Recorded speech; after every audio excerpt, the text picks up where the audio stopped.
What's up, people? We are back. Another awesome episode of the Yu-Gi-Oh! Show, and we have the man himself. He has rejoined us. Introduce yourself again, bro. Hola, ¿cómo estamos? ¿Qué tal? Soy Yata. Obviamente me están entendiendo porque estoy hablando muy bien mi inglés. Hi everyone, it's me, Yata Log, Yata Garasu, the Crooked Cool guy, the Misty Moon guy, the toxic ferret in Twitter that always makes joke about the game you love but I hate. Smile. Love it, love it, love it, love it, love it. It's so good to have you back. Yes, we had a great time last time, and yeah, I feel like we've got a lot of interesting things to talk about. So the first thing, we're going to jump straight into it. Solemn YGO made a video, and essentially, so the gist of the video was, in Europe, we're not getting any big events. And I would say that his video stood on three main pillars. The first being that we're not getting events, and that sucks. The second being that even if we do have events, it's kind of pointless because the stuff we get for the events is crappy. So like not a lot of prize support, and like the events themselves aren't very well run, blah blah blah. And the third kind of pillar is this is pushing Konami towards this whole mentality of just having loads of opens and stuff. But is that enough? Do you really want to? And the only reason you even really go to events is for the clout. But opens and stuff aren't really real events. So is there any point because you're not getting the same level of clout for winning an open as you would win the YCS or whatever? So, guys, what do you think about the video? I thought it was a really, really, really interesting topic. 100%. Always a shout out to Solon. I think he makes some of the best content on YouTube. I do want to sort of start this off with, I don't understand where this mentality is that UK Opens aren't real events. Is that something that people think? Jess shared a similar sentiment when she was on, and essentially I think not so much that they're not real events, more that in the context of if a good, like, are you considered good if you top an open? I don't know if considered good, but essentially most pro players don't consider that like a relevant top. Like, for example, if you were to go on Joshua Schmidt's Twitter, or not even Joshua Schmidt's Twitter, if you were to go on Joshua Schmidt's Metafy, you'll see he'll list all of his tops. He won't mention stuff like nationals. He won't mention stuff like opens. For the most just because it's essentially like a massive regional. Exactly. So that it's that kind of sentiment. And Jess had a similar opinion that I've heard quite a few other strong players say that. So it's fairly common. Yeah. As to whether I agree or not, no, I think I even shared my opinion on that episode why I don't fully agree. But yeah. Yeah, fair enough. Fair enough. Yeah, I was just going to jump in quickly because my thoughts on this are really simple. I do agree with the fact that we're not getting the YCS. I think that's rubbish. Like I feel like there's enough capacity somewhere in Europe to have one, like just somewhere. Do you know what I mean? But we're not getting one. It is what it is. But in terms of all the other tops, like I said, I love Salah and watch all of his videos. I don't agree with him with regards to it not being an achievement, because for some Yu-Gi-Oh players, that's the best that they can do in terms of like attendance. I get that there's another echelon of like competitive play, but that doesn't mean that those regional tops, those OTS champions to a degree, or national tops are not like valid in any way, if you get what I mean. I still think it's achievable. You still have to go there and do it. You still like upwards of like 7 rounds. Do you get what I mean? I know someone who topped a regional today did a video for me. He came second. Do you know what I mean? At Cardiff. So yeah. It sucks that we don't get one, but I do agree. Well, I do feel like we should acknowledge them at least, in my opinion. My humble opinion. Yeah, what about you? Yeah, what do you think? I think it's my turn. Yeah, we are going like that. Yeah, okay. Why not? I think it's amazing that you actually invited a Latin American YouTuber to talk about Yu-Gi-Oh in Europe. Like, I thought it was a prank when he told me that. Like, but now I think it's serious. Okay, yeah. That's one. Two. Yeah, I know Solen, great guy. He has a lot of good opinion. He is really knowledgeable about the game. Only thing is like he doesn't like Latin American people, you know, but that's on him, you know. This is a joke. Please don't cancel something on Twitter. Okay, but yeah, for when I see like you are complaining that you don't have enough events, I mean, wow, okay, yeah, call me happy for having 3 regionals in 1 year, but yeah, sure. But I feel like I don't understand. Okay, now being serious, I don't understand. What is the difference between an open and a YCS? Is the amount of players, the amount of rounds? Maybe you don't see the same amount of pro players, skillful players in the game. Is because we don't have opens here, so maybe Yeah. it's something totally different than YCS. So I would say probably the Like main key differences. you still play against a lot of skillful people and Yeah. the decks of the format. Yeah. Like in the Spain Open, the winner was Julio Balls. He was playing Snake Eyes, and he's like one of the best players in Spain, so makes sense. I mean, and probably if that was a YCS, he would easily get top 16 or above. So Yeah. I don't see what's the problem with that. Yeah. But I can see maybe that you want to, YCS are really fun to play. It gives a lot of stats about the format, about the best deck, about the deck's profile.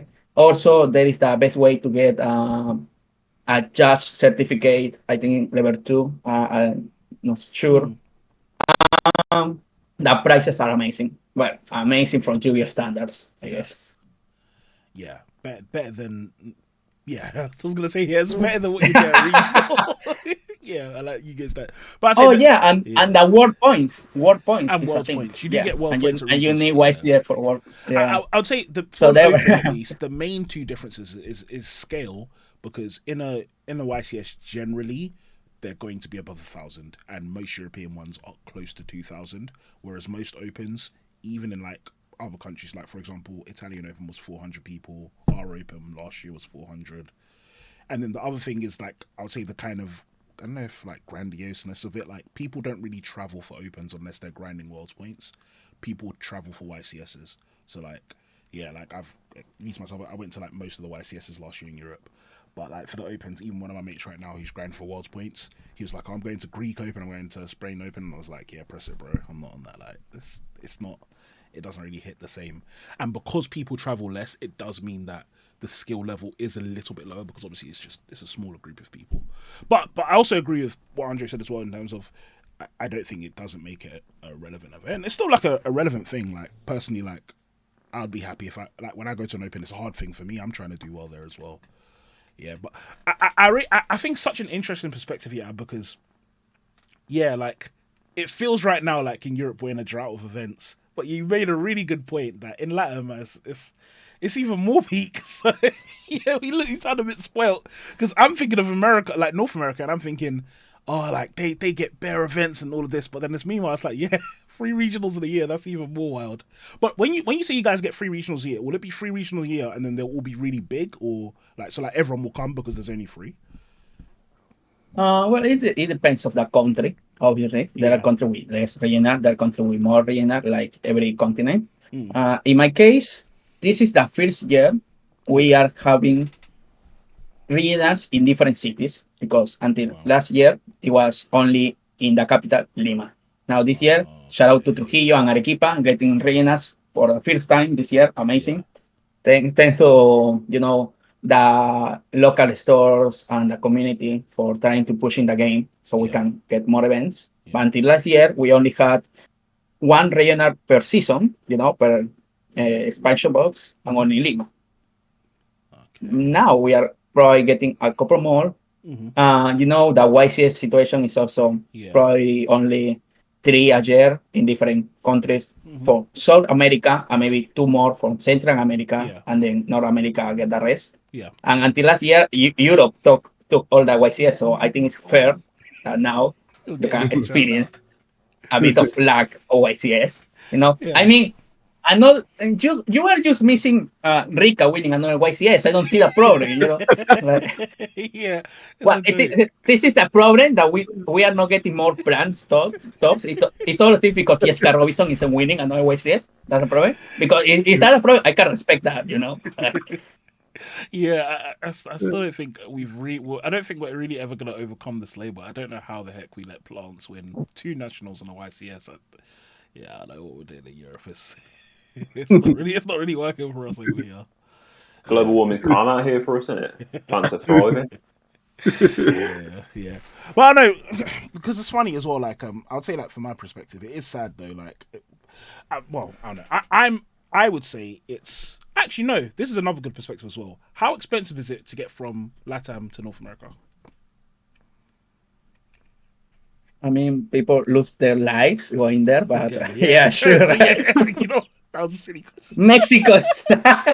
You know what? It's like when I asked that question, I thought I didn't think about it deeply, but it's true. Okay, yeah, it's not cheap because my point was like, oh, cost is like a big barrier getting from here to there. I thought, oh, I was like, you guys are Yeah, close, well, so it might be the easy. principal Yeah, problem that's the only is, barrier in it, for folks. example, I don't have a visa, so I can legally go. Yeah. Okay.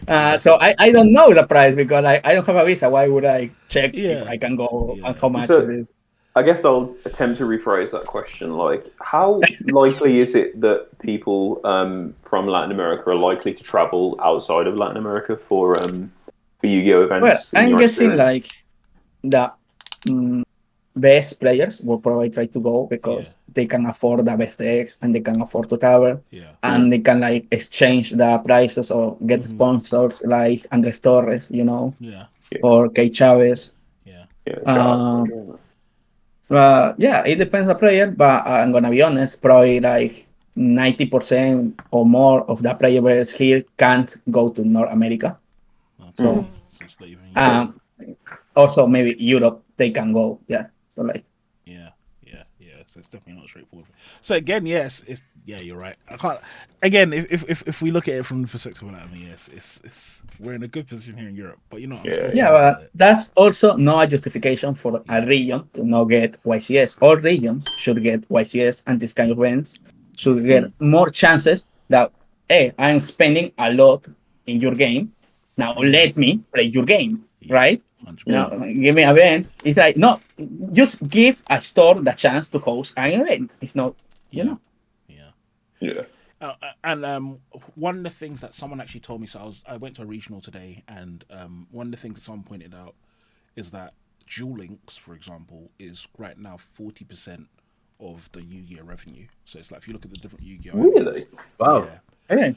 And so one of the points they were making is that if you look at probably TCG compared to Master Duel and Duel Links, it's probably making nowhere near as much money, and that's probably a part of the incentive as well, where it's like these events are supposed to be loss leaders, but at the same time, it's like if they can just make way more money by just investing into Duel Links, why the heck would they even waste their time like putting too much effort where they don't have to?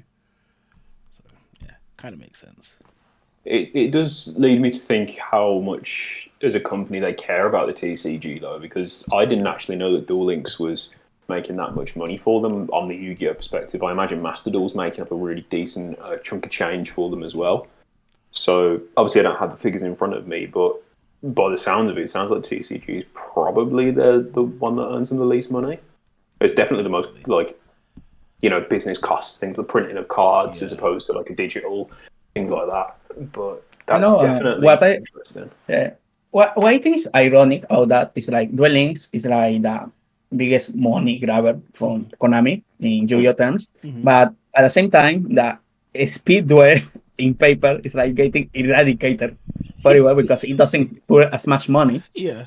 For example, I think right now in Europe they are not gonna get the new speed duel box, for example, anywhere because it's like speed duel I think is dead in Europe. Yeah. Pretty Probably. much, yeah. Like one of my mates is really big on speed duels, and he said that it's trying to find somewhere to play other than like huge events where they have side events for speed duels and stuff. It's non-existent. Like all the tournaments you have to enter are just online on Dueling Book anyway. So yeah, I'll be real. It's like even me personally, the only thing I know about Speed Duel is like on YJ Organization on Reddit when randomly they announce new cards. Like other than that, it doesn't even really cross my mind because no one really plays it. I do play Speedwell, to be honest. I do play the format. I have a deck. How's it compared to like TCG and like Duel Links and stuff? It's like I'm gonna be honest. It's a really good break.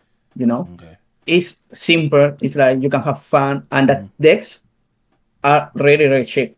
Most of the deck there. Like I can just grab some of the staples that are like I don't know $1, get a core for like I don't know $5-10. Maybe it's not a meta, but it's like you can play. viable, right? It's really viable. It's really fun. It's really good for new players. Okay. It's extremely good for new players. I was teaching my sister speedwares, and then she can like jump into the TCG, so it's perfect. I think it's a really fun format now. the strongest skill card is banned is even Mm. funnier. But at the same time, we don't have events, and the side events are at the same time the main event. So I prefer to play the main event because I want my invite for the YCQ. So Yeah. Okay. I can. Now more and more stores are like not buying the product because it's not not rentable. That you are not gonna sell that as much of TCG. No. So if now Europe isn't getting, you know, I also heard that they are not printing the last box in Spanish, so probably it's dead here too. So I think that format is gonna probably disappear in the future, Gosh. like Crossduel. Yeah. Oh gosh, Crossjaw. That was a thing as well. Jesus. Yeah. They really threw out 3 different IPs. Well, you know what? They threw out a lot of different ideas, and some of them stuck at least. So, but yeah, so Yeah. Crossjaw. I've enjoyed Speed Duels from what I played of it. I think I agree with Yata. It's a really good way to get into the Yu-Gi-Oh as a whole. It's quite cheap. It's very nostalgic. It's a shame to see it go, but I understand it from a business perspective because speaking to some of my friends who work in like LGSs and things like that, there's no point buying it because you can't sell it. It's like it's unshiftable because there's so little of. But I suppose it all comes into that like weird like Ouroboros effect. Like if they put more money into events, more people would know about it, and so on and so forth. 100%. 100%. Yeah. Okay, we're gonna move on to a new topic, and it is look, over the last week or two, there have been a huge amount of releases and announcements. I think today I saw Trickstar support, which I'm also not happy about. It's not a deck, but I think there are 2 that are really big in my head. The first is Gimmick Puppet. Gimmick Puppet got a whole host of flipping mad support. I mean, if you have played big Gimmick Puppet in the past, the deck don't do nothing. Like it didn't really work. Like it was barely functional. But now I saw a video. It's funny. Lithium just titled the video like ha ha ha ha ha. That was it. I was already like, what's going on? I clicked it, and then he just shows a video of him just FTKing, and it's like their field spell as well is like basically says you can't interact with my board. That's what their field spell essentially says, and they just FTK you turn 0s. That's gonna be really interesting to look at. But yeah, have we looked at the Gimmick Puppet support yet, guys? Has anyone else seen it? I've looked at it. I think I look at it in the same way as that I look at any other FTK deck. Like, just droll, nib, just, probably be all right. But I think it's cool that all these sort of older I say older, like, more niche archetypes, I suppose you should say, are getting support. The healthiness of that support, I'm not a fan of the field spell, like making everything like what is it like non-target random destruction? It basically it makes everything noir. That's the new field spell effect that they've been throwing around. Like I think it says your Gimmick Puppets are unaffected by your opponent's activated effects or something along those lines. Yeah. Some 10-point that are not XYZ monsters. Yeah. That's quite interesting. Yeah. I don't think it's healthy, but it's interesting. I don't know why they couldn't have put that protection effect of Nightmare Throne, but anyway. Andre, you know a lot more about Gimmick Puppet than I do, so I'll let you take the floor on this one. I'm just gonna concur with what Fab said. They do nothing right now. It's like an actual waste of time playing them. Yeah. There's no coherence with what they're doing. It's just so random. There's a few cards that work with each other, and then there's a bunch of cards that just do absolutely nothing. Like, put it this way: like I've done about 5 test hands with the deck, and then I put it away. Until this moment in time, as many as 5. Yeah, I've pulled it back out. I've got like secret rate. I don't even know where I picked the core up from. I'll just trade for random stuff. But what I will say is like I think it's clever what Konami are doing because they've reignited like for players like myself or anyone with any kind of nostalgia. They reignite that quite frequently. Like it never used to be such a thing. Like Melodious have got support, Gimmick Puppet got support, Trickstars have got support. All decks that I've just had. And I'm like, wow, like I want to play all these strategies and I want to see all the new stuff. Does it work with the old stuff? What's it going to be like in the meta at that time? Like, and I've got my brain's ticking and I'm thinking, let me just get involved now. Do you know what I mean? And I think that's a good thing. But then I think in the current meta, like, will it get slapped by Snake Eye? Like, do you know what I mean? That's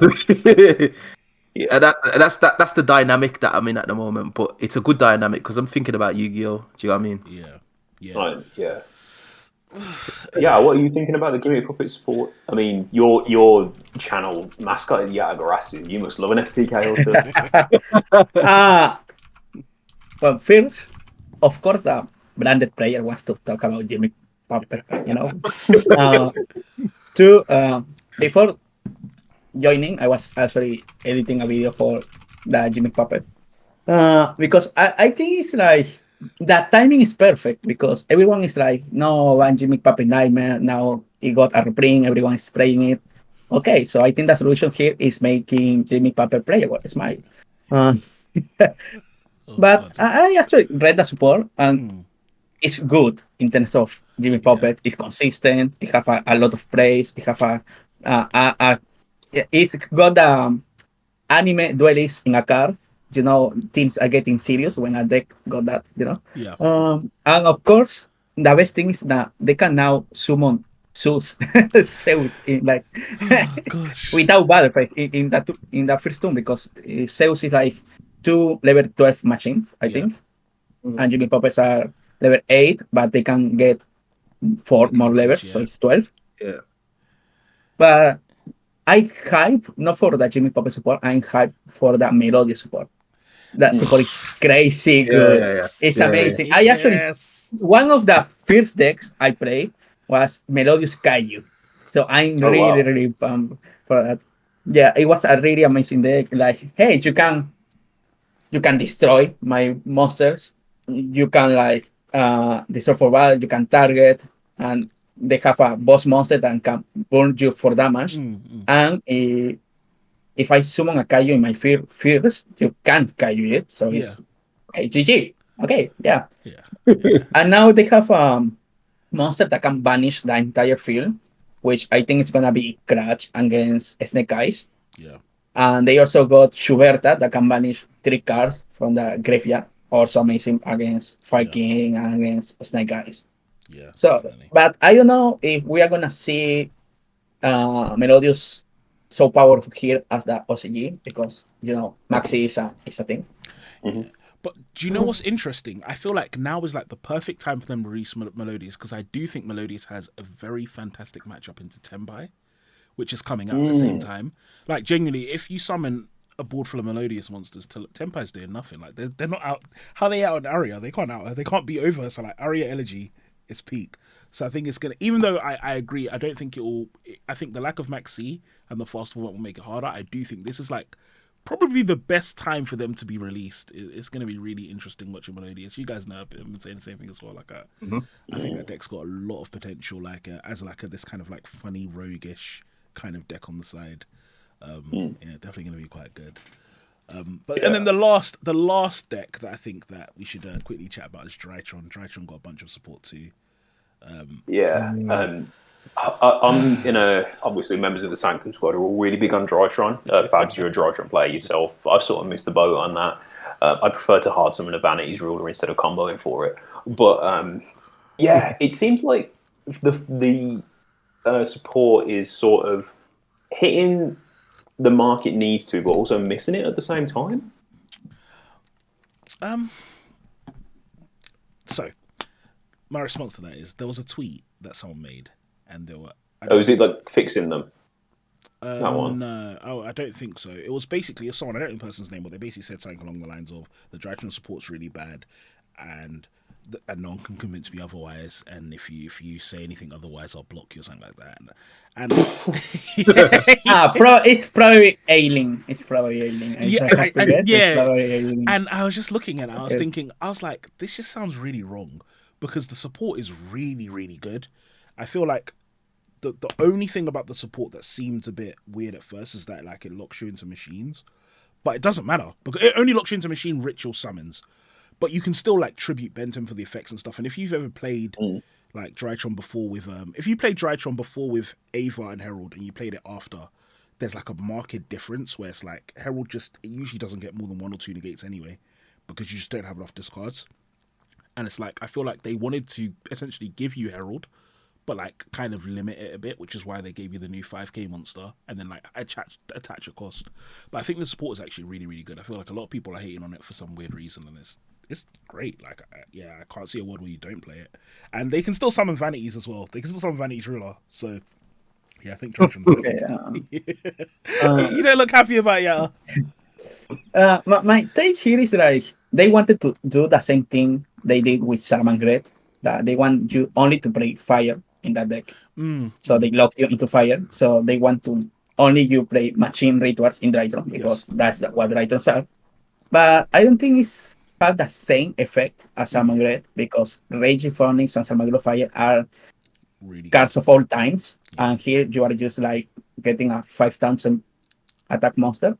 People are gonna need time to take this change because until now, Drytron was only lock you from monster effect or lock you from main phase one. They need to. Konami's one leave the stone, embrace the combo, please, please. Stop playing floodgates. I'm begging you. Yeah. It's not the same, Konami. Yeah, say you are like you all this time talk of not letting the opponent play. I will want that. Yeah. And here it's like it's not the same. It's like, oh, I'm gonna activate my trap. Oh, Cosmic Cyclone. Okay, GG. Yeah. Why just I think it. Do you know what this reminds me of? I don't know. I think it was MBT that did a video on it about like actually testing decks and finding out like optimizing them basically. And I think this is that symptom. Like, so the support's been announced.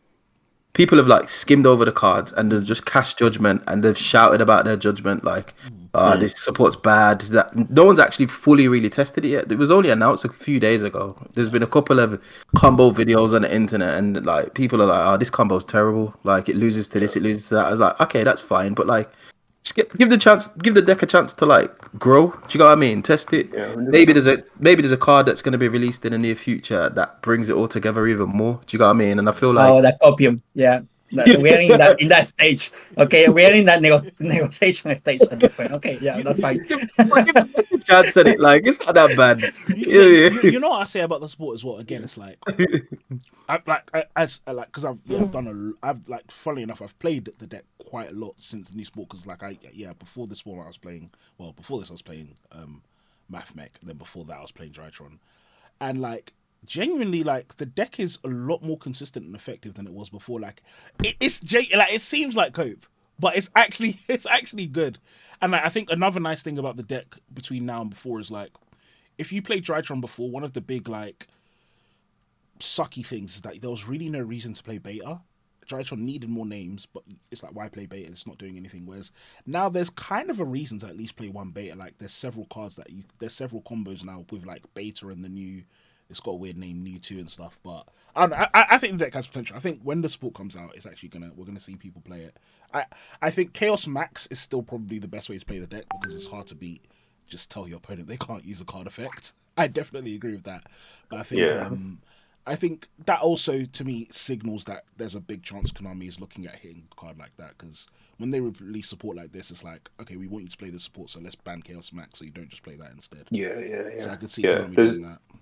There's an argument there for like with the Centurion support. Like you could make the argument they may sort of lean towards banning Hot Red Calamity just for like a quality of life hit of the game. They've made hits like that before. There's nothing to say they won't do it again. So that's a good point. I didn't actually think about, Fabs.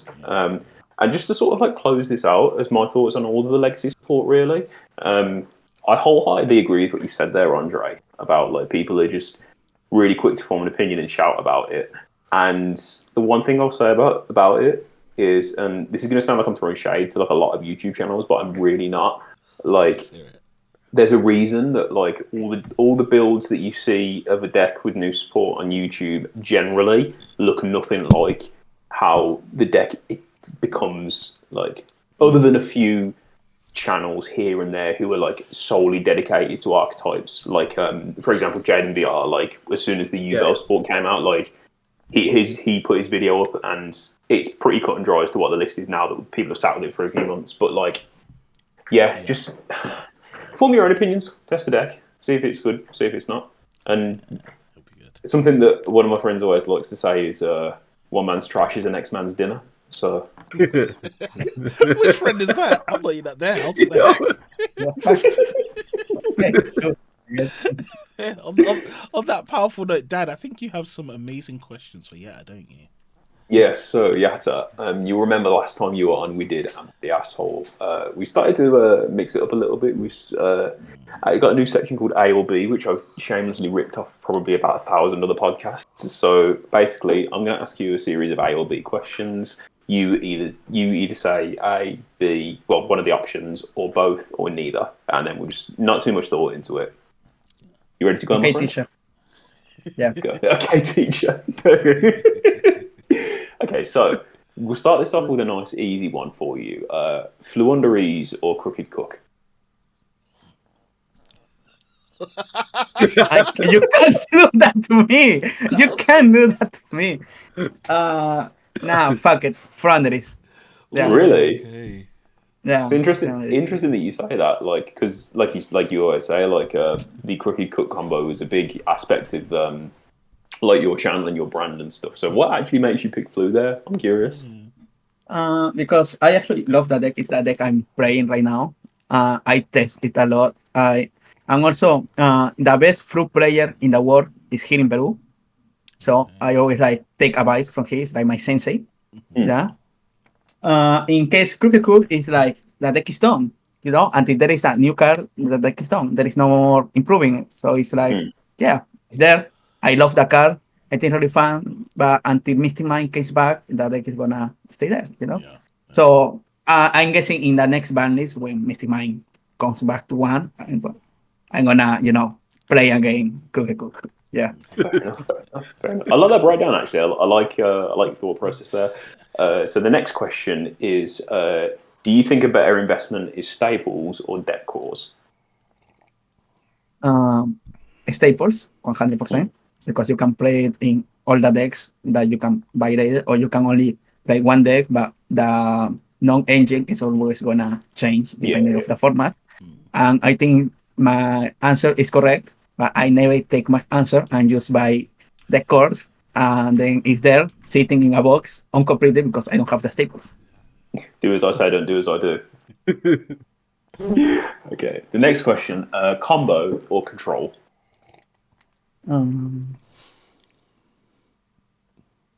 Control, I think combo is funnier, but I find controlling my opponent even funnier. Smile. That's valid. That's valid. Next question: TCG or Master Duel? TCG, 100% TCG. I Didn't don't even know how people can sit down and play hours of Master Duel. It's like you hate yourself, you are punishing yourself for something you did in a past life. And the Duel Scope is like next week, I think, the phase 2. And they're gonna spend 72 hours playing Maxi Turbo.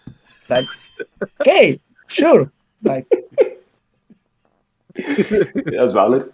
That's valid. Okay. So next question we have for you is favorite Yu-Gi-Oh. This one isn't a multiple choice one. It's favorite Yu-Gi-Oh anime if you have one. I don't have a favorite Yu-Gi-Oh anime, but I have my favorite Yu-Gi-Oh manga that is OCG Structures. I love that one. I know that Sky Striker pedo thing. No, the Showma, with Agatha, with a Trapster player. I think that one is the best because it's not like, oh, we have to play Yu-Gi-Oh to save the world. Why? I have no idea. It's like I want to play Yu-Gi-Oh because I enjoy Yu-Gi-Oh. Yeah. And it's funny, and that's relatable. Like we all have, it appeals to all casual player inside. Like, I want to play Starry Night because I think the hour is cool, even though the next shit, something like that. They still have the Yu-Gi animation, the holograms, because I think it's in the future. I know. And that's like the part that connect with the other Yu-Gi-Oh series. Like they have that science fiction part, but at the same time it's realistic because like, oh no, if I lose this duel, I'm gonna go to the Shadow Realm. That is a metaphor for fucking dying. So, for those who might not know, the OCG has this manga that Yata's been talking about, where it's essentially just people like actually playing the Yu-Gi-Oh TCG. Like they have like actual decks in there. Like I've seen Tenyis in there, Dogmatica, I think, Invoked, Trap Tricks as you mentioned. It's worth checking out if you're looking manga.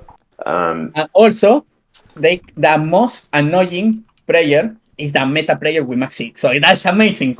Good one. Good one. That's big manga. I like that. I like that. And we'll end off this section of the podcast with: would you rather go undefeated with a deck that you hate, or would you rather not win a game with a deck that you love? I'm gonna pick winning with a deck I hate because that's Okay. because until now I have never win with a deck I love or I hate or in general. So I would like to experience that at least one, you know. So yeah, I mean, Fair enough. Fair enough. Well, that was ILB. Thank you very much for your answers. Yeah. I think it's time, Fabs, we moved into a topic that Yata actually did touch on earlier. Yes. But we were talking about it earlier on in the week, and that is to do with coaching, right?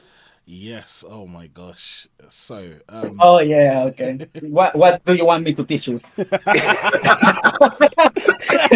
Where are you having problems? yeah, love. Okay, so here you can actually activate things during the start of the battle phase. Okay, don't forget. I love Yata's intro to this because this is literally exactly so. Essentially, if you guys don't know, a lot of people in the Yu-Gi-Oh community do different things. So they do coaching, they make spreadsheets with decks and stuff. And the thing that started this off is, and I hope I'm not getting the name wrong, I think it's Dinka Fam made Dinkang Fan, yeah, I think it is. yeah, he made a spreadsheet for Pearly. Now, the price of it, I can't remember what it was, but there was two things about this that people didn't like. It was a spreadsheet, not a spreadsheet, sorry. He offered a coaching masterclass for Pearly, but there was two things that people didn't like. The first thing is just the general notion of you're charging me to learn the game and blah, blah, blah. And the second thing is, if you know what the format is right now, Pearly is not in the format. It's not even remotely relevant. And so people were like, it's also not even topical. Like, now that the format's over, you're showing people, you're charging me to learn a deck that's old. And a lot of people were hating it. And this led into a further discussion on Zodiac Duelist of, like, what's the buzz of spending money on they're calling people money whores and like scammers and stuff for doing coaching classes or for like making spreadsheets and we had a whole bunch of people doing troll posts like, oh, I said, for example, things like, I'll teach you how to activate Dimension Shifter properly, I'll teach you what to do in the battle phase when you have a monster that you can attack with and things like that. So yeah, what do we think about masterclasses and spreadsheets and stuff? What's our opinion on them, guys? What do you think? Well, you all waste money in weird things. At the same time, you buy cardboard, so I don't know. Okay, you can do with your money whatever you want. I'm just trying to survive with my minimum wage. But yeah, sure. No, but to be honest, I don't see masterclass. I don't see the coaching or paying for coaching as something actually bad, unless I know you, unless you pay for something and they don't present or they don't know what they're talking about. Yeah, then in that case it's a scam. And should report that. But if it's actually a really good player, as Dinka is, and they can actually get you to go better in the game. And I saw a lot of posts of people saying that they actually got better because they received coaching lessons from this player or that player. I think that's valid. And yeah, you can have your opinion about the price. For me, everything is expensive, so don't take my opinion. But I don't see it as bad. I say you want to get better in the game, you have money to get better in the game, and it's not gonna hurt you financially. So yeah, go for it. Yeah, that's amazing. Of course, if you are good at something, don't do it for free, as that Joker says. So I like that the Joker was like inspirational quote for that as well. Yeah, so it's like perfect cherry on top. But yeah, no, I fully agree. I think as well. I'm an adult and I work for my money, and I cannot imagine anyone telling me what to spend my money on. Like, yeah, I really also think as well. Yeah, I think your point, yeah, as well was so perfect. Like, we're literally spending money on cardboard.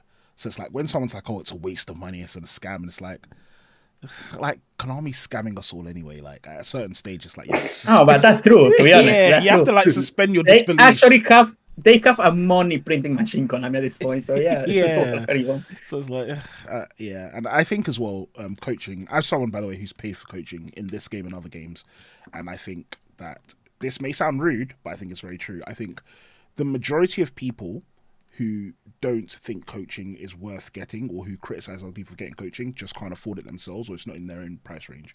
Because in the same vein, you wouldn't criticize if essentially if you had the money to do it yourself, you would probably realize that yeah, I can just do it. But because you don't have the money to do it yourself, or because you see it as such an outlandish waste of money, that's why you don't do it. And that's why you criticize other people doing it. Because in the same way, if I spent 1p on something, you wouldn't criticize me for it, regardless of what that 1p is for. And that's because 1p is a small amount of money. And so my point is, yeah, as you're saying, £50 for coaching is a waste of money. It's probably because to you, £50 is worth something else, which is fine, but just like keep it to yourself. But yeah, that's my opinion on it. I'll let someone else talk now. I think coaching's fine. For me, it harks on about your communication with another player in it, because essentially, like, it's a conversation that you're having with somebody, and if you don't naturally have those competitive conversations, it's really difficult to improve. Do you know what I mean? Because you're just having the same conversations with no like insight into like the upper echelons of competing, basically. And I get it, so I'm all for it. It's not personally something that I potentially would do at this moment in time, but I would never rule it out and say, oh, I'm never doing that. It's a scam, because there's a lot of value to it. Do you know what I mean? Like, I sit and speak to players that I've played after I've played them at Yu-Gi-Oh! And say, oh, what was your last card, or what was you going to do here? And that's, to me, that's a level of coaching.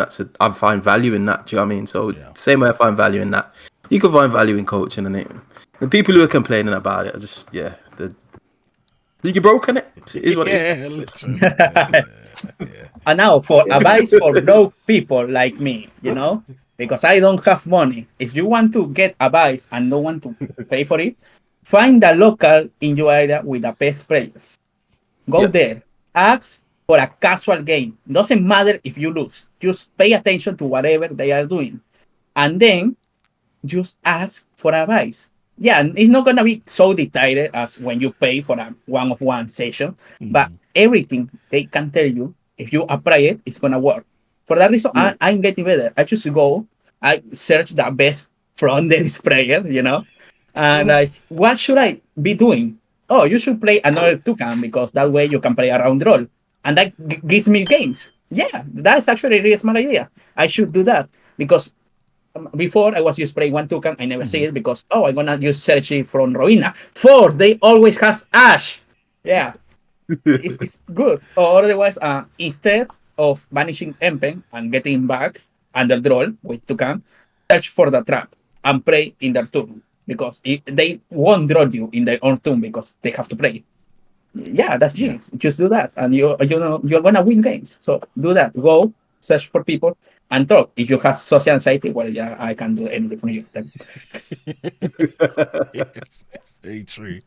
Yeah, and I agree with that as well. It's also it'll teach you how to just not be like, I don't want to say it. Fuck it. Not be a dweeb. Like, just learn how to talk to people.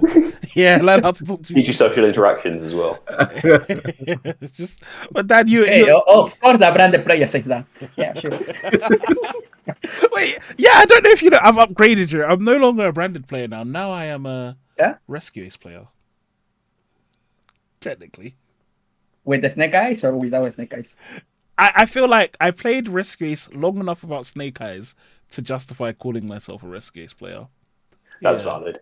You were on that deck since Amazing Defenders. Yeah. I'm a Rescue Ace. I've overcome Gimmick Puppet Lock, even though it will always have a place in my heart. Like, of course, when a Rescue Ace player sets force, no one says anything. But if I set 4 and pass, of course, I'm that toxic player. That's sure. So, wait, actually, you're actually leading me on to another thing that I want to talk about. But Dan, I feel like you're suspiciously quiet on that topic, so I really want to hear your opinion before we move on. Do you know what it is? Specifically about coaching, I actually think if you want to become a better player and you want to take the game seriously, I think it's probably the best way you can spend your money. Especially if your local environment isn't as competitive as you would like it to be.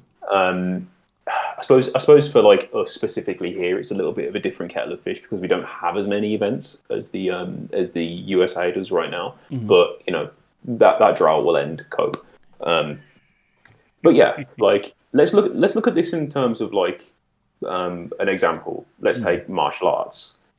If I said to you, Fabs, off this call, like, oh, I'm going to spend £20 every couple of weeks to practice martial arts because I want to get better at it. Yeah. You'd be like, yeah, fine, cool, whatever, do you? 100%. I don't understand why it's different to do that in something that isn't like physically based, I suppose. Yeah. Like, you can get coaching for Yu-Gi-Oh! You can get coaching for like League of Legends, I imagine, like whatever in it. That's exactly what I got coaching for him, by the way. But yeah, sorry, carry on. It's something I thought about doing. Same player base, of course.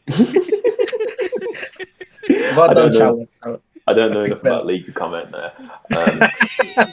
I think Yata's right as well. I think if you're going to be looking at coaching, though, you need to figure out what it is exactly you want coaching on and who would be the best coach for you. In that, you shouldn't be. But I'd say this about anything that I would spend my money on. Like, don't just go to what's cheap in it. Like, look at what's going to benefit you actually, and what's going to fulfill the needs that you have. So yeah, I'm all for coaching, man, and actively. Like, it's something that I've been doing myself because I want to get better at the game. Spreadsheets is a different conversation for me, but I think that's a different topic entirely. So let's go into it. Because I think spreadsheets are a fucking scam, bro.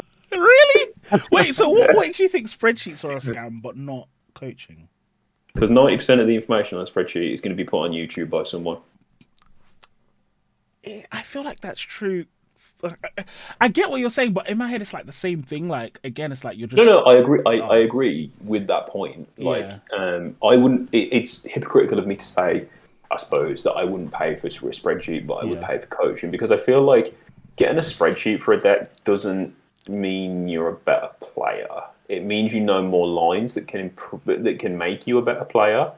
But 90% of the information that's on that spreadsheet, I do think you can either just find out yourself if you're willing to, or get it off YouTube. And this is the thing that I think is mad. If you're paying for a spreadsheet, surely you're the kind of player that would like watch these videos and do these test hands, right? Maybe for a deck like DDD, it's different because that deck you literally need a degree to pilot. I can understand that. Yeah, I don't know, man. I'm not about that spreadsheet. But if anyone wants a spreadsheet on new bell combos, just DM me. So what I'd say about spreadsheets, and I would say where I think most people are positioned who buy spreadsheets, and I think actually it's usually better players who buy them as opposed to, whereas coaching you would get if you're at a lower skill level. I think spreadsheets is more of a high skill level thing, and I think most which is people, valid, yeah. And there's a specific person in my head who is very good, and the main goal of a spreadsheet is essentially it makes your practice time more efficient, because when when a new deck, so a good example is if you look at Snake Eye when it came out, Snake Eye has so many lines and combos, and if I want to learn Snake Eye today, first I have to figure out all the lines and combos and do all of that work, and then I have to practice those lines in a relevant scenario. What the spreadsheet does is it removes that time of exploring the deck and figuring out the good lines. Like, if you look at Landry spreadsheets, like, and you know what? I don't think this is actually bad, just because he's given this spreadsheet for free, so I'm going to show it on the screen.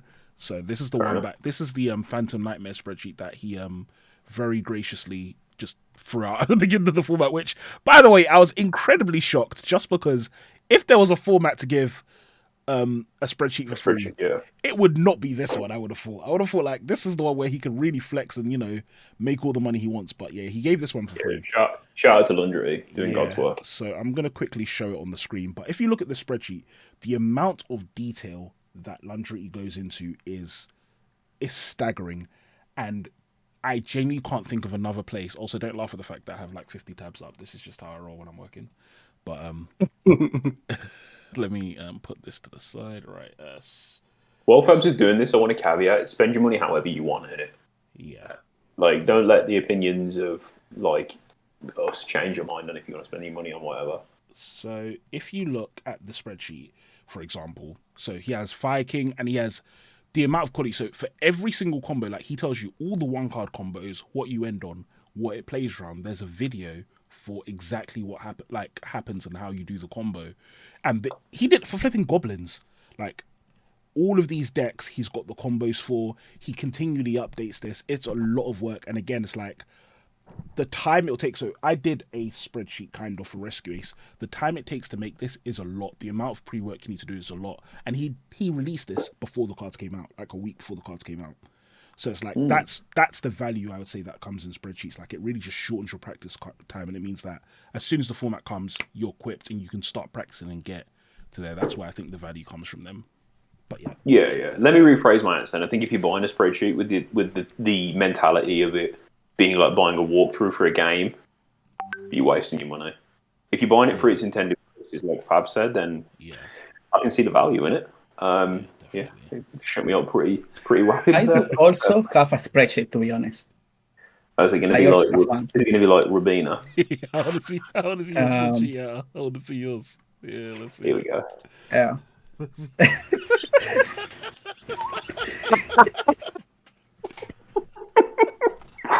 This is going to bang so hard. The best $100 I ever paid, to be honest. All the lines. Yeah. Wait, so when's this? I just have a question though. Coming out? wait. If you don't have Rubina, what do you do though?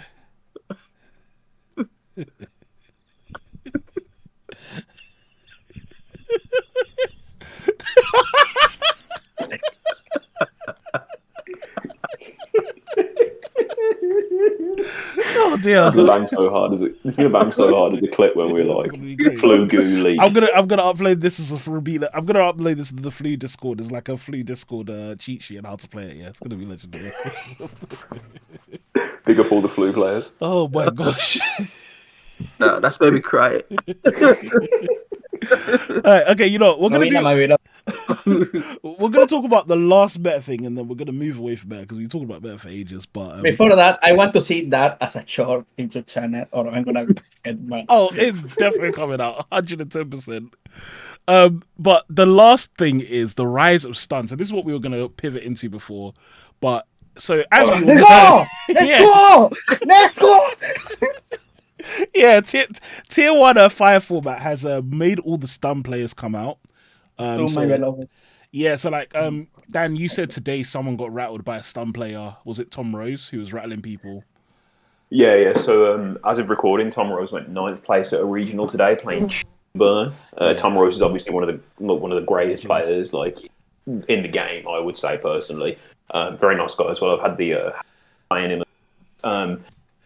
Chainburn is a wild pick. And then like Kurt Clark recently topped with, it's funny because he threw away the Eld Lich just to bring in Horus Stun. And then as you can see, Flunder is really just a combo stun deck. That's all it really is. Like, it's just like the Millennium of stun decks basically. Like. Yeah. I also saw an Eld Lich list at the top that was just playing like 30 traps. Yeah. So what do we think about this, guys? That the amount of summon limits in other stun cards has exponentially increased in the format. I hate summon limit. Wait. What is it summon limit that you hate though? This is the duality. Because it's probably the only fruit gate that actually hits me as I skittering. Yeah. Fair enough. That's a 3. Yeah. I think. Sorry, go on first. No, you go first, bro. I was going to say, to give it a nuanced take, I think, because the last time we saw stun really rear its head was in tier. And I think tier 0 formats are the best time to play something anti-meta because you can sort of be telegraphed and know you're going into a higher level saying, okay, I'm playing 9 rounds of X deck. Let me just play cheese cards in my main deck that will just win me games. Yeah. We've seen the rise of that Springens card, the Golgander, which serves as somewhat of like not a Kaiser card. It's somewhat as like protection that sort of starts your ending off pseudo. I think it's interesting that these lists are all playing like the negate special summon monsters. I've not seen any playing Inspector though. I have unfortunately played it. Oh, fair enough then. DB. Yeah. Fair enough then. Not the first time this podcast Fabs has shut me right up. Yeah, I don't know. I think whenever Stun comes out, it's a sign to me that, we need a ban list. Yeah. Stun's sort of like I don't know, I look at it as... We need a ban list. 100% we need a ban list. Yeah. I'm still traumatized from that flipping barrier statue. Oh my gosh. I can't believe that was legal for so long.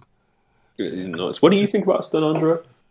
I agree with you. I think tier 0 formats just bring out the best in people, the most creativity. Because people just get fed up with the format and think, all right, you know what? I'm just gonna do something completely off the wall and anti-meta and just rattle everyone in it. Yeah. And I think it's funny. I'll be honest, I think it's funny. And I think it's funnier when people who are playing meta decks complain about it. Like, I would have won if it wasn't for that stupid floodgate. It's like an episode of Scooby Doo. Yeah. I do agree with you there, Andra. I do agree with you. Unfortunate. I think Stun isn't going anywhere. It's been in the game as long as the game has existed. It's just continued to get new toys. Yep. Yeah. Also, if anyone wants to buy a Moon Mirror Shield video, Abs will DM me because I can't get rid of mine fast enough. Oh my gosh. Yeah. Also, we have that. How is that name of that spell that allows you to do 2 normal summons? Oh, time tearing Morganite. Androx. Okay, Yeah, Morganite. that one. Yeah. Every time I see that guy, it's like, oh, okay, I'm not gonna have a good time. Yeah. Yeah. Oh, that card is stressful. And it's like, the worst thing about that card as well is like, you can't interact with it. So like, you can't ash it or anything. You can't, they just activate it and it's over. It's like, you better kill them next turn, otherwise they get Pot of Greed every turn. It's flipping crazy. Yeah, that card Yeah, is like- insane. That card only works in Stun, to be honest. There's no other place. Yeah, it was designed perfectly for. Now you can normal summon Spectre Border and Fossi Dyna. Congrats, you are good at a game. Oh my days. Yeah, that deck is, that card is, yeah. But there is one Stun deck that I actually respect, and that is Lithium Monarch. Lithium Yes. Monarchs are really good, fun. It's actually good to see when you steal a Fenrir and tribute summon it for a vanity. Definitely. And I think Vanities is like one of the funniest ones as well, because it's just like such an old school, like, just kind of like, I'm on the field now, no special summonings happen, I'm just going to start poking you. Poke with 24, poke with 24, poke with 24. Thank you, Lithium, for signing my vanities. Yeah. Yeah, shout out Lithium, man. That guy has such a what's the word I'm looking for? Such a dedication to Monarchs. Now, here is a Miroyade, and this Miroyade was designed for King to sign, but he didn't want to meet up with me. So it's now alone in the signature folder. Guys, I feel really bad. I don't think you guys realize how bad I am now. Yeah. So for the Here is context, Farfa, DB Grinder, Nets, Lithium, and here, there would have been Fabs. So for a little bit of context, viewers, Yata Locked was in the UK recently. He messaged Fabs asking to link up, and Fabs he's like, "Yeah, I can't MVT on the show. I don't need to." I can't. It's too much. It's too much emotional. Guys, this is, you know what? Look, I feel like this is the best time, guys, to plug my Patreon. So, if you want to fund my journey to LAM, just feel free to send me all your money on your Patreon. I promise I'll definitely. Bro, there is get to my an tickets. easier way. Just do a masterclass. You know, just do a masterclass. Yeah. Just do a spreadsheet. You know, and there. There are two ways to succeed in life: start an OnlyFans and start a masterclass. I have chosen to start a masterclass, but guys, just watch the space because you never know what's going to happen. But that's going to be my solution.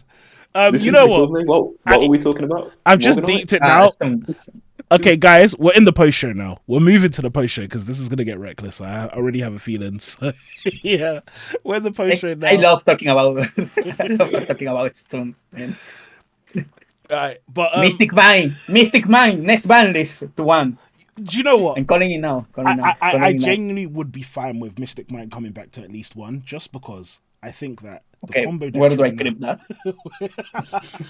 that? just because I feel like the combo decks in Yu-Gi-Oh are getting so ridiculously reckless that I'm actually okay with stun cards and like obnoxious cards like Mystic Mind. Like it's the same reason why I think Shifter should still be in the game, because I'm just tired of it. I'm playing Snake Eye right now, by the way. Like I literally just came back from regional where I played very badly and I lost most of my games. But the point is that This is why you want Mystic Mind back in it. yes. You really, Yeah. Yeah, So you have an excuse, you know. yeah, exactly. I just They Mystic Man. I have no out, man. Abs, you're just getting violated this I episode. know, right? I don't know what I've done. I just yeah. But yeah, no, I think Mystic Mind should. I actually think Mystic Mind should come back. I don't know, like to 1 or something at least. I think if Konami doesn't plan to fix combo decks in a reasonable way, then just bring back more degenerate cards. Like just follow that Modern Warfare 2 style of balance where everything broken is just allowed because it just makes the game more fun. That's what I think. I think it's interesting you said that about combo decks, because while Snake Eye is like really fucking nuts, I actually think that combo decks have moved away from that infinity negates board. Like it's just nuts interaction, and I don't hate it, to be completely honest, because like at least it gives you that illusion of free choice that you can play the game. I mean, you can't, but like it's less oppressive, I suppose. Is that a good thing? I don't know, but I would rather stare down. Would I rather stare down a tier board or a full powered emancipator board?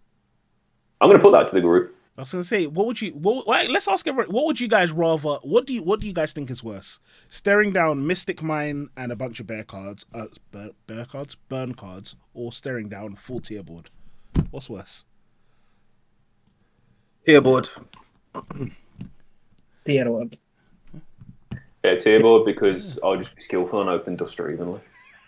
But yeah, to me it's like it's over tier. It's like to me it's like it's the same board. It's the same. Yeah, exactly. They're just as toxic. So it's like. Do you know what though? This is my argument. Like, you know, when people are like, oh, like Andre was saying earlier about the fucking what's it called? Oh, you just playing stun like an skillful. Like, yeah, like banging a floodgate down is a lot easier, but also it's outed a lot more easily. So for me, that kind of gives you that same trade off. Like, you can make the argument, oh, there's no skill in setting a floodgate. There's no skill in activating a feather duster. Yeah, yeah. It's exactly. So for me, like, stun decks are fine. I don't actually have a problem with them. Yeah. They're annoying, sure, I but was gonna say I don't like playing against them, but I'm fine with them being in the game. yeah, crack on in it. I mean, there should be more. Yeah. I think they're they're needed. I think they're needed. I think I think the illusion of being able to play seems a lot more appealing than just actually not being able to play. Yeah. And I think that's the difference. Because when I went into a tier board, even when I'm playing on my own turn, I've got the illusion that I'm playing, but I'm not, because they're still ending on like 2 or 3 monsters on their field. Tons of follow up. My graveyard is just nowhere to be seen because it's shuffled away. Like, that was horrible. Do you know what I mean? Whereas now, you got a Princess Park. Sometimes you can actually just play through it depending on your hand trap. So I do really feel like tier was the epitome of just like oppression. You know what I mean? Yeah, that shit was Yeah, you look like you're about to land, bro. You look like you got some thoughts. I think the Emancipator N word was like more oppressive than the tier N word, to be honest. Yeah, definitely. More Omni negates, 100%. Because Union Carrier, bro. Like, what the fuck? Oh my god. We were talking about that. Oh yeah, remember that. That card was Jesus, what that card did was insane. Card was fucking nuts. That card was so Of mental. course, Union Carrier is only gonna be played in ABC. Like, obviously, no anything bad is gonna happen. Union Carrier needs like the Beatrice treatment, I think, where like it hard locks you into using it with the archetype it was meant to be used for. Do you like know if you, well, oh sorry, no, you finish and I'll explain it. I was gonna say, like, if Union Carrier was like a right to need 2 Union monsters or something, like it probably. Well, actually, I don't know.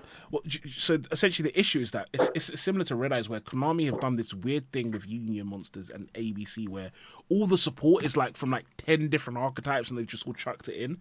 So it's like that's why I think that's why they made it kind of semi-generic, where it was just like 2 monsters of the same type and attribute.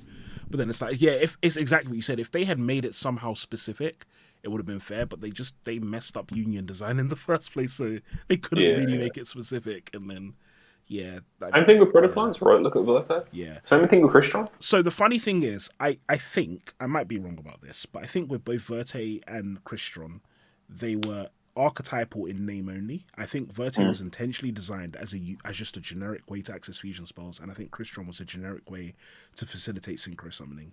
I don't actually think they were designer support from the archetype. And Verte is the one that makes it to me really clear, because Verte is absolutely terrible on Predaplant. Like, it's so bad. Like, you would never play that card. Like, Predaplant lists weren't even playing that card. Even now, when Predaplant has support, the card's just bad. Like, it doesn't do anything that Predaplant really wants it to do. So that for me suggested to me that the card wasn't really designed for Predaplant. And similar to Crystron, Crystron Half Crybacks is really good on Crystrons, but it just seems like everything it does is kind of like, why even play Crystrons when this card just does everything better? So that's what I was thinking that they were trying to do with those. But I might be wrong. I mean, I'm still convinced that Konami doesn't fully know how to balance their game and these things. I'm of the opinion of they knew what they were doing. They knew that they was going to have the time in the sun. Yeah. People were going to buy up the boxes because those 2 cards were busted, and then it was just going to go ahead and ban them. Because there's no way you can design that card and think that it's okay. Yeah. And then just like, yeah, guys, just it's at 3, innit? And then limit it to 1, like, okay, yeah. Do you know what I mean? So they know what they're doing with that. It's just it's a quick exchange of money. Do you know what I mean? Like, yeah, have this for a bit. We'll have your money, and then we'll take it away from you. Not just them. Do you know how many cards from Dual Overload are banned? Yeah. Like 5 in it. Yeah, it's like the most busted set. That set was Link 2's, busted Link 2's the set. Like that. I'm telling you, if that set dropped any time other than when it did, because of COVID, would have been you wouldn't have been able to get that. That would have been like rocking all shit. That would have. And what's crazy is so many of the cards in that set, like at the time it was released, the decks they were released for didn't have the support. Like, they didn't have support to make them good. But then they became busted later. So if you literally look through that set, I'm going to start reading some of them. Gilgamesh for DDD at the time was trash, but then later on it got busted for DDD. Y-Strix for Raid Raptors, we're seeing right now. Condemned Dark Lord, even though Dark Lords didn't use it, several other decks have used that card because it's amazing. Protector Whelp, Union Carrier, Ancient Gear Ballista, Herald of Mirage Lights, Simorg, Selene. Like, there are so many busted cards in that. And it's like they were made like years ago. But they just, as soon as the archetype gets a little bit good and they can use the cards from that set, yeah, like the deck just gets amazing. So like, the Melodious one is gonna go to the moon. Yeah, like that's the funny thing. The Melodious one came out there, and yeah, it's insane. It's insane. Yeah, Abyss Actor came out there as well. Zeke came out there. Like, yeah, so many good ones. Like, it's a really, really insane set. Yeah. But actually, you guys have just inspired a topic in me, and I feel like I already know Yata's answer, but I still want to know if you could unban one card, what would it be? Oof. Yeah. Now I feel like I know your answer, and if you say the answer, I think I'm gonna make you pick another one. Yeah, because I feel like I already know one. I'm going to take a nice easy route out and probably just pick Tidal. Really? I can't be bothered to put some thought into it, if I've got to be real. On a serious note, I think a card I would actually really like to see come back is Blood Dragon. Wow. I'm just selfish in it. I love Emancipators. I'm selfish in it. I'll say it. I'm not afraid. I'll lead the schoolyard. Fabs' heart skipped a beat right then. I think that's Yeah. What's going on? Oh dear, Andre. Or maybe Pot of Greed, like just back to 1 for a format. Just because I think it would actually like. I mean, look at what happened. Let's chill. Let's calm down. I'm just stressing you out in it. Yeah. This seemed like a great idea at first, but now I'm worried Konami's going to get ideas. Like, I don't know what's going to happen after this. Okay, I'm just going to say Wayne Barrier. Exactly. I knew it was coming. All right, yeah. What's your second one? Yeah, you are gonna, Sprite Elf. Wow. Gosh. Yeah. Wow. Yeah. Because one of my favorite decks I played was an Emancipator Sprite with frogs. Oh my god. And Sprite Elf was putting all together, because Sprite has level 2 tuners. Level 2 rods that give you another normal and goes to the graveyard and comes back, and you can go for elf and revive and make your monster untargetable. And I really hated that elf paid for murder crimes, So Yeah. Oh my god. I will caveat though, I think elf is just inherently broken. Yeah, I agree. I hate that card. But it's so funny. So many decks. Murphy, Tribbrigate, Sprite, Emancipator, Drytron. Crowler. Drytron as well. Things of the Crowler players. Yeah, fair enough. Oh my Yeah. gosh, Sprite Elf, yeah. I'll give it like a different answer. I'd quite like to see Malicious at 3. I think all the Dark Warrior decks that will be using it have sort of like lost so many pieces of interaction. It's so much. Yeah, they ain't got Isolde anymore as well, so it's That's what I'm saying, isn't it? That's what I'm saying. Yeah. Like, That's actually an interesting one. Actually, thinking about I think it would maybe push Heroes up a little bit better, but who cares? I just deeped. I might have said something stupid because I'm thinking about it. I don't even think they actually sent it from Isolde because you'd have to send 6 equip spells for that. So it's probably not but like Isolde, but yeah. But like you use Armageddon Knight to get to Vion, dump the Mali sort of thing, and if that was what people were doing. Okay. So, but like Armageddon Knight and Greffer are both at 1. Isolde's banned. Like 3 Mali's probably fine. Yeah, I think so. Heroes is doing that. I don't know if I want to see a format with Isol, Infernobre, and Yavestar and Snake Eyes. Oh, yeah, forget that. Yeah. I think for me, I'd love to see Simorgon banned for like a week, just so I could play Limitless Tri Brigade.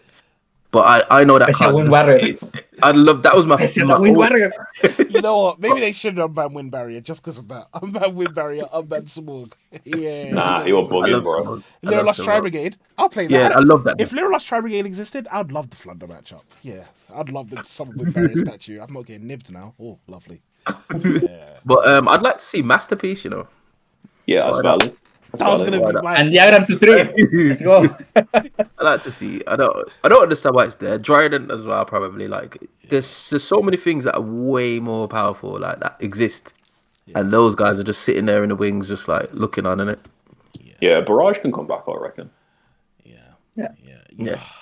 That was such a good one, Andre. That was literally going to be mine as well. Oh, he's gonna say Masterpiece as well. But, okay, then I'll go to my second one, which isn't as good. I'd say Circular. Take Circular off that bloody list. I don't know why the heck it's even there now. It's so weird that it was banned. Yeah.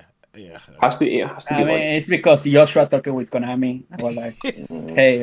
I'm convinced it's that. Yeah, his dad works at Konami or something. Because I don't know what the heck was going Hey, on. Konami, just ban me Circular, hit Prance. I'm gonna get you so many players. Yeah, well, that card needs to come off. Yeah, I don't know. If it wasn't that, I don't know. Probably something like, this might be a bit, what's the word? Controversial, but I'd probably say flipping out. Bring back Rice Heart again. Something needs to slap decks like Snake Eye. Bring the Rice Heart. I'm tired of. I'm tired of. I know it's your podcast, but we can remove him from the call. Yeah, like as much I think as there are limits. Look, you know what? I genuinely really don't like Snake Eye. I think I don't like tier 0 decks, and it feels like all the tier 0 What did you decks play are- today? What did you play today? Can you remember? I played Snake Eye. So this is what that one that it was telling me that winning with the deck you hate. No, yeah, Yeah, it's all coming together. It's Yeah. literally, oh my gosh! Do you know what? It was mad when I was at the regionals today. One of my opponents, I was playing against. So we were playing the Snake Eye Mirror, and it's like so. Game 1, I normal summon Ash. He imperms it. I activate Wanted. He ashes it. I pass to him. Then he goes, looks at his hand, pass. Then it's like I normal summon another Ash. He ashes it again. I'm like, calm, attack. Pass to him. He looks at his hand again. Oh, great. He activates Wanted. I ash that. Passes back to me. I'm like, okay, I can't do anything. I'll use the effect of Ash to send Ash to summon Oak from the deck. Then Oak to try and revive the Ash. He Veilers it. Okay, attack. And then that was eventually I managed to get Body on board and then passed. Game 2. He goes first. He sets a card. He puts Witch on board. I Veiler it. He passes. Then I normal summon Ash. Imperm. Then I summon a Brim Witch. Flip summon limit. Okay, crash, blah, blah, blah. And this goes on. It's like literally the entire game, we didn't see each other's extra decks. It was just us throwing hand traps at each other. And it just really like highlighted to me just how unfun these mirrors are right now in Snake Eye. Like sometimes the game does get into these long protracted cool game states where you're both throwing cards and stuff and your engines are both working. But sometimes genuinely it's just you're just normal summoning and getting impermed until someone runs out of hand traps, and it's just really, really not fun. And I just yeah. I agree that the same thing happened to me today at locals. Like I drew 4 hand traps, and I stopped my opponent from playing. Then he stopped me from playing, and then it came down to like attacking with a main deck monster for like about 4 or 5 turns, and I was thinking, this is whack. Like I have to play hand traps to keep up because you're playing a meta deck, Yeah. and then none of us are really playing Yu-Gi-Oh. Yeah. Yeah. Do you got me? And I think it's amazing that thanks with the Hunters, we are once again playing Goat format. yeah, That's so valid. it's literally that. It really is. You is circular, man. You is it's a cycle. It all goes back to normal attack. Yeah, I can't like Mirror Literally. Force would have gone hard in that game, man. It would have actually done bits. Like, oh, it's really ridiculous. Yeah, and Summon Limit adds to that as well. Again. I think we're in a point like we all have problem with the game, but we just waste so much money that we can go out. That actually brings me on to a point, that I did actually want to ask. I don't know if I've asked it in any episodes, but I will ask it now. What keeps you playing Yu-Gi-Oh? I'll ask that. What keeps you in the game? I'm gonna be honest. I just think it's fun to sit down in a locker with your friends, play together, make fun of each other when you misplay, just get a really cool deck and play. It's fun if you have a deck that you can play for a lot of formats, like in my case with Floo, or in a friend case with Runic, thanks to Joshua Smith that you can splash Runic in everything you see. But it's that the social aspect. For that reason, I don't understand people that just sit down and play Master Duel. It's like you are just watching a screen and cards and no contact. But if you go to any local with any deck and you find another person that is willing to play with, I don't know, maybe something low tier, so you can have a casual match. I think that's happiness, or whatever is closer to happiness. Yeah. And then you go to arena and you see normal Nekash. Okay, GG, have fun. Yeah, okay. I will go grab a hamburger. Go come. It's definitely the other side as well. No, yeah, I really like that. I really like that description, and I think that's probably the biggest part of it is really that like it is fun. Like today again, so I went to regionals. The regionals itself was crap, but just we had like a good time just chatting and like shooting the shit like on the way there as we were at the store. It was funny on the way back as well. We weren't even we were talking about so League of Legends they have like their bands True Damage and KDA, and like they have all of their like cinematics, and we were talking and it's funny as I'm saying this, it's like I'm just talking about hanging around with friends. I'm not really talking about Yu-Gi-Oh, but whatever. But it's like that was really really cool, like just listening to all the songs and stuff. And then like also I think Yu-Gi-Oh itself though, in terms of the game, when you look at other card games, the skill expression in Yu-Gi-Oh is just so unique. No other card game really has it. Like what you can do on turn 1 in Yu-Gi-Oh, there's no card game close to it, and it is really fun sometimes. Like as much as I say Snake Eye frustrates me and stuff, there were times when I was playing today and I was like, yes, yeah, you finished him. Like he got wrecked. Like because I was doing this combo and that combo, and it's a nice feeling. Like it is cool when you get to do that sometimes. So I think Yu-Gi-Oh does have that element of like skill expression and stuff that's missing. I don't know. I think the thing right now, the part of the players that is suffering the most in this Yu-Gi-Oh state is that group of casual players that want to get competitive. You know, I think I am part of the players because Floo is not the best deck right now, but I want to go to a tournament and do well.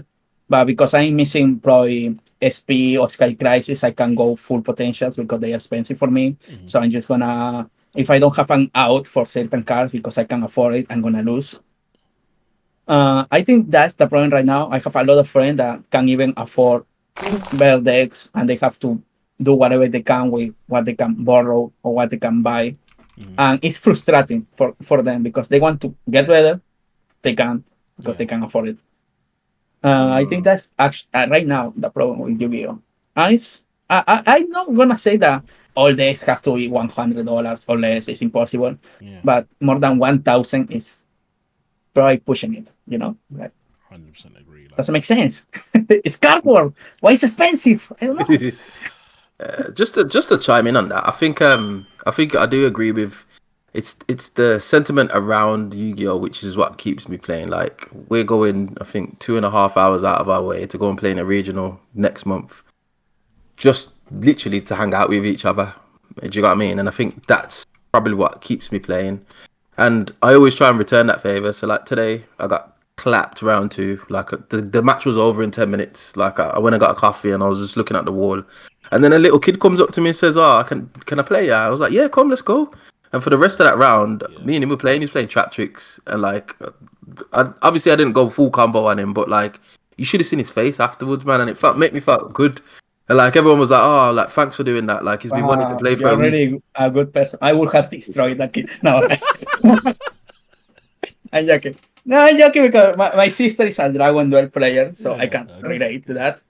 So yeah.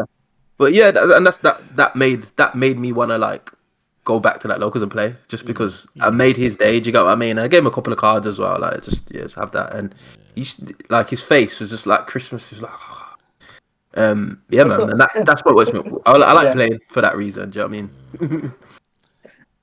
I'm actually really jealous. I'm jealous of the Dragon Ball players because their prices are really good. To be honest, Is it? my sister went to my sister went to a YCS that was here in Peru. Went to Dragon Duel. It finishes and she comes back and it was, oh, I only win one. I only win one duel. Oh, okay. Next one you're gonna win something. No, I got 2 primats. Must be nice. Yeah, I got 4 prize. Whoa, freaking heck. Wow. Wow. And one of the primat was the Strut to Deck branded primat. I don't know if you remember. Wow. The one with way. Glubelion Yeah, Middle yeah. Jade. Yeah. She won that. For free. Wow. I need to. And the Kurikara one too. Yeah, I feel like I need to hook my wife up, man. We need a baby. Yeah. It's like, okay, can I borrow it? No. Okay. Freaking heck, though. That is. For example, this isn't mine. This is from my sister. Oh wow. She got 2. I have never won one of these. So what you're saying, Yata, is you're not even the best Yu-Gi-Oh player in your No, I'm better, but I don't get more prizes because I can beat Snake Eye, but any of the guys playing Snake Eye, Oh, yeah, okay. I'm with you. Yeah, that is. Well, That's wild. I guess Konami knows. They know to sort them out when they're young. Yeah, so they stay in the game. It's a good strategy, man. I like it. Yeah, it's a good strategy. Yeah. So you can get old and then they take all your money off you. I get it. Yeah. Yes. To be honest, I would say that I actually am very happy that the pricing for Dragon Duel is a lot better than it is for like regular TCG because also if I had like a little sibling or a child or something, I wouldn't Get want some them gas in it. and I wouldn't want them to be getting ripped. So it'd be nice. It's like, oh yeah, I won this and I won this and I won this, and it's like, yeah, that's quite cool. Yeah, I think that's actually really nice. I'm happy about it. I think that's a rare W from Konami. Definitely. But I have one last topic. But before I go into it, I just want to check if anyone has anything that you want to go into. No, I think we've I've expended myself. There was that locals thing, but I think we're maybe a bit too deep in the show now. Might be an episode job. So it is Am I the Asshole? And I'm just getting out because I actually found it about a week ago. And About a week ago. yeah, 1 second, sorry guys. Just going down in my here we go. While both have you sorting this, do you have any shout outs that you'd like to give? Well, shout out to the Peruvian Yu-Gi-Oh community that's growing stronger than ever. I'm really happy for that. Peru has the best frontiers player and the second prize in Worlds from last year. Mateo Renteria is Peruvian. Okay. And it's actually, we are slowly becoming friends, I think. I also got his dueling book password, so I'm stealing all the deck lists. Whoa! Yeah, big shout out. So if anyone wants some spreadsheets from the second world race, DM me, leave a comment.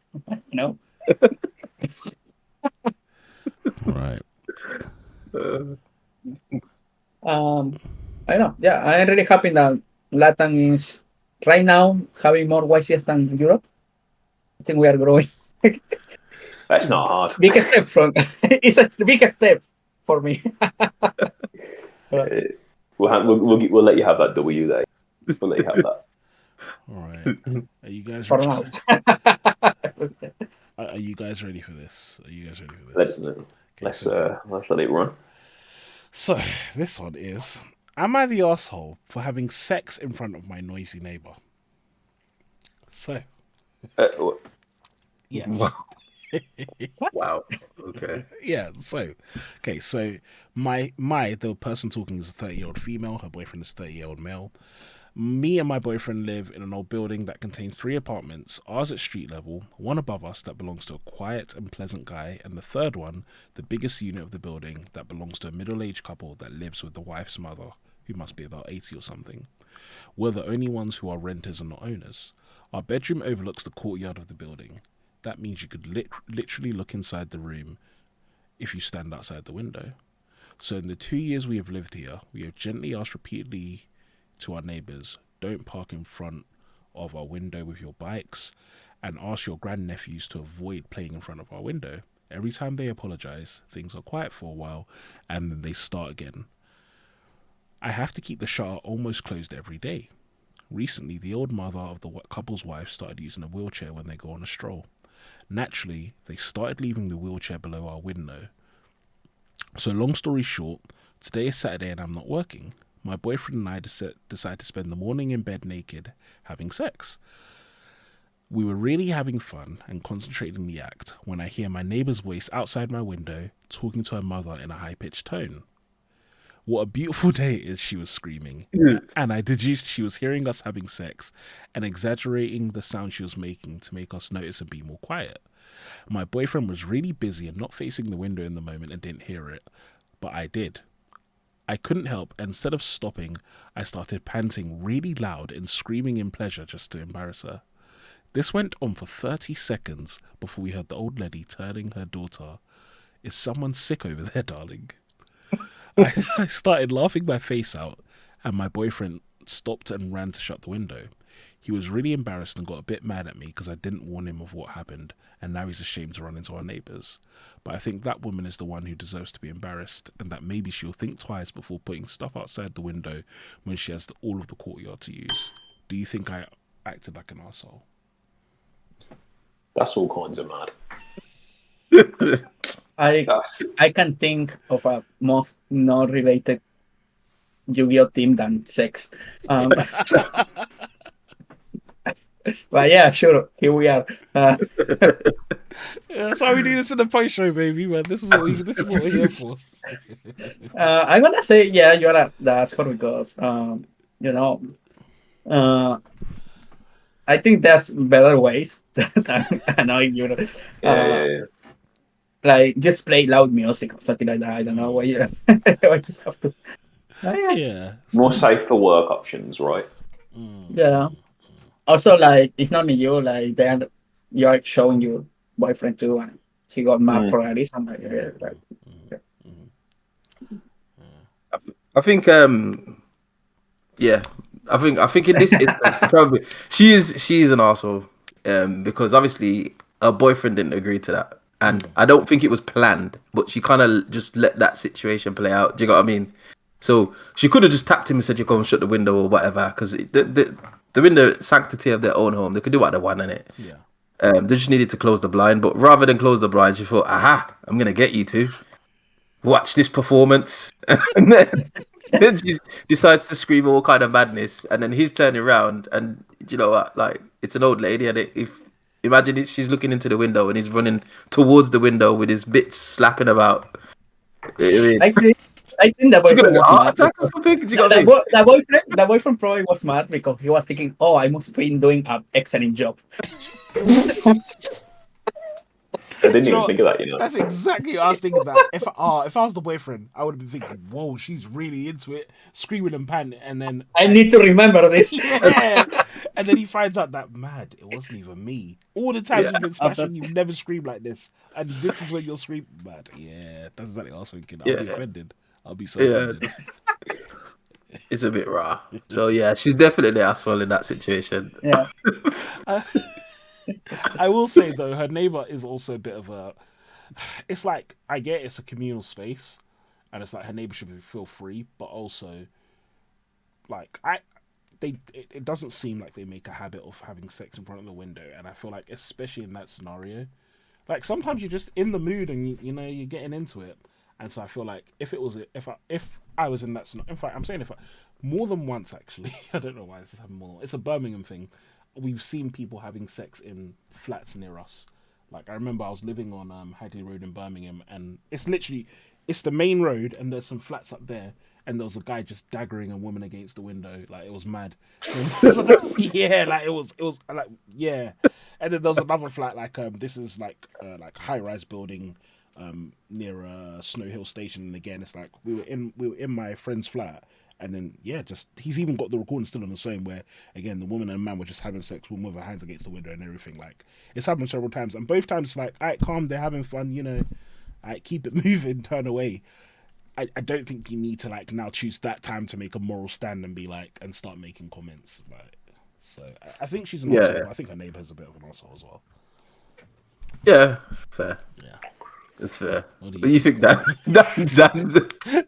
So let me break it down. So basically, they're all bellends. They're all pricks. Every single one of them. Can't stand any of them. So I'll go into my big thing here with the woman. Mm-hmm. I learned how to tell a story better for me. Like that had more lore than like the fucking Orcus storyline. Number two, sex is something that always involves two people, unless you're doing, you know, the old 5-knuckle shuffle, whatever. And if you're going to be doing anything in sex, like you need to have the consent, right? Like, because like if your partner didn't want it to be like that, like, you know, if you just said, "Oh, let's wind him up" or whatever, and he was on it, then that'd be a bit of a different story. But like, yeah, there's other people are going to be hearing this in it. Like, what if someone like just randomly like records it, or whatever? You know, that's a madness, isn't it? Like, but at the same time, like, she's old in it. Like, she's an old woman. Do you think that she's going to really be bothered by it? It's not like she's never had sex. Well, I imagine it's not like she's never had sex. I don't know. That bit wasn't explained. Fab showed it. Yeah, she's a dickhead. I feel bad for the husband, but the neighbours, they're living in communal areas. They shouldn't be being dickheads. Yeah. Just, they're all pricks. I'll lick off any of their head tops, man. I'm not afraid. They're all just... All right, Plactus, what would you do, to stop them like parking their stuff or like using the area by their window? Like, what would you guys do? Communal area, I wouldn't do anything. Yeah, it's communal, isn't it? I'd just keep the window closed. Like it's in front of my window, but it's communal enough that me personally, I would just accept that it's a communal area. I would, like, when I moved in, that would have been a consideration that, okay, this is a communal area, I can't. So personally, I'd keep the window closed. I just wouldn't do anything in front of it. Yeah. I'd go for like a more specialist line of revenge. I think, like, you know, them websites is like envelopes, you open them and glitter bursts out. I'd be on that, I reckon. I feel like your option is more vindictive than I was expecting. Like, do you know what it is, Fabs? Like, I've lived in a lot of communal areas. Yeah. Basically, like, your neighbours make up half of it, innit? You're not gonna have a good. And also, if you're not considerate of other people's feelings, you're like in communal areas, you're a prick. So everyone here is a prick. Yeah. Like, in my case, I wouldn't put stuff in a communal area in Latam. No. So. Yeah, I think this is the most. I think this is the most pressed I've ever got, and I'm on the arsehole. This whole story has just vexed me, man. Do you know what I would do? I'd invite them in. Not while I'm doing it. Not while I'm doing it. Whoa. Is that what you're on, Andre? Keys in the bowl from that? No, I'd invite them in, innit? I'd invite them into the house and just invite them for a cup of tea or something. Not even that, and just say, look, this is what we're living with, innit? Sometimes we just want a bit of peace and quiet, and this is what we've got. Yeah. And then hopefully there'd be a time when the other neighbours would be like, shuffling around the window and they'd experience what we're experiencing. Do you get what I mean? And I think that's the easiest way to sell it, because then every time they go past the window, they've got a bit of consideration. Oh, I went into the house and it was horrible for them. Like, they can hear everything we're saying. I'm standing right next to the window.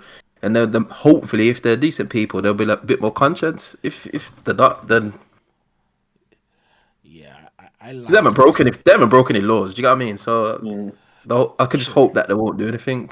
If they started being a bit rude about it, then it's a different story. But Yeah. Whatever happened to love thy neighbour, man? that's what I mean, man. Community. Yeah. Like my neighbour gets my bins in like that. That's what I'm saying. Yeah, that's what I mean. Like, Never used to happen in my old house. Yeah. Yeah, you guys are nice neighbors. I don't trust me. I don't like any of my neighbors. They all suck. Yeah, they're all. I love this Yu-Gi-Oh podcast. Thank you. Yeah, we do a good job of staying on topic. But with that, guys. No, this is amazing. I'm totally fine with it, to be honest. Yeah, it's again. I feel like this is a really good sign of the game I was talking about, where it's like some of the best parts of Yu-Gi-Oh for me are nothing to do with Yu-Gi-Oh. Like the most fun I have is always nothing to do with the game, but it's what it is. But anyway, guys, on that amazing note, we are going to be rounding off this lovely episode of the Yu-Gi-Oh Show post show. Thank you all for watching. Yeah, absolute legend. Thank you for coming back on. Before we sign off, have you got any shout-outs, anything you want to drop for the people? I have to shout out again. Okay. Oh, Yeah, yeah. we did it before. Yeah. Shout out to Sun and Yu-Gi-Oh for the amazing video about Europe. I totally relate with that because I am from Europe. You can see It's a from big my country, voice. innit? It's a big country, Europe is. Yeah, never it's gonna a- live it's a- this it's a one big down, country. man. It's the I don't know the size of Texas. I think I don't know. But yeah. Shout out to Stevie Blunder. Yeah. It's all love. It's all love. It's all love. Thank you for the invite. It's always amazing to be here. You are a really fun group of people. Yeah. Thank you. I'm glad that I can be here to fill the diversity quota for the podcast. I know there is a lot of Latin American YouTubers, but I'm glad you thought of me first. Yeah, Thank you. Good. Thank you. Yeah, I feel like I've done my bit. I've done my bit to maintain diversity in the community. Just standing there. Yeah. All right, lovely guys. Gracias. We will talk to you guys in a bit. Peace.